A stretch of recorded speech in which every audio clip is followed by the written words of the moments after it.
নমস্কাৰ সকলোলৈ। বাবাৰ কৃপা যেন সকলোৰে লগত থাকে তাৰেই কামনাৰে আজিৰ ভিডিঅ'টি আগবঢ়াইছোঁ। সকলোৱে জানে যে শিৱ বাবাই অলপ ভক্তি বা অলপ পূজা কৰিলেই সন্তুষ্ট হৈ সকলোৰে মনোকামনা পূৰ্ণ কৰি দিয়ে। আৰু সকলোৱে এইটোও জানে যে হনুমান চালিচা পাঠ কৰিলে নহয়তোবা হনুমান বাবাৰ নামত পূজা প্ৰাৰ্থনা কৰিলে আমাৰ মনোকামনা অতি শীঘ্ৰেই পূৰ্ণ হয়। কিন্তু ইয়াৰ কাৰণটো বাৰু কি জানেনে? কাৰণ ইয়াৰ কাৰণটো হ'ল বহুতেই জানে হয়তো আৰু বহুতেই নাজানে। শিৱ বাবাৰ আন এটা ৰূপ হ'ল হনুমান বাবা। সেইটোৰ কাৰণে শিৱ বাবাৰ দৰে হনুমান বাবায়ো সকলোৰে মনোকামনা অতি শীঘ্ৰেই পূৰ্ণ কৰি দিব পাৰে। আৰু শিৱ বাবাৰ আশীৰ্বাদতে হনুমান বাবাই আমাৰ এই পৃথিৱীত চিৰস্থায়ীভাৱে অমৰ হৈ আছে।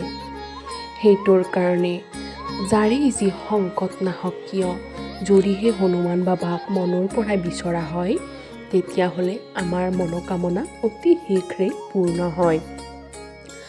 আৰু শিৱ বাবাৰ যিহেতু আন এটা ৰূপ হয় সেয়েহে শিৱ বাবাৰ দৰে হনুমান বাবায়ো অতি শীঘ্ৰেই আমাৰ মনোকামনা পূৰ্ণ কৰি দিয়ে। যদিহে আপুনি শিৱ ভক্ত হয় লগতে হনুমান চালিচা পাঠ কৰি আছে সেই ব্যক্তিজনৰ অতি সোনকালেই মনোকামনা পূৰ্ণ হয়। আপোনালোকে বাৰু প্ৰাৰ্থনা কৰিলে আমাৰ ঈশ্বৰ দেৱতাৰ পৰা কি বিচাৰে? হয়তো কিবা বিচাৰে, কিন্তু আজিৰ পৰা আপোনালোকে একো নিবিচাৰিব। আপোনালোকে মাত্ৰ এটাই ক'ব, ধন্যবাদ, ধন্যবাদ আৰু ধন্যবাদ এনেকুৱা এটা জীৱন দিয়াৰ বাবে।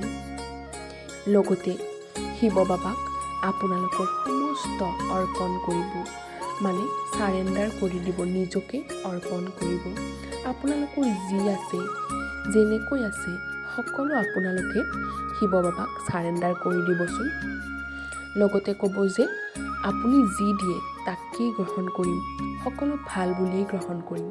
তেনেকৈ আপোনালোকে নিজকে, নিজৰ ঘৰখনক, নিজৰ বিপদবোৰ সকলো চাৰেণ্ডাৰ কৰি দিবচোন।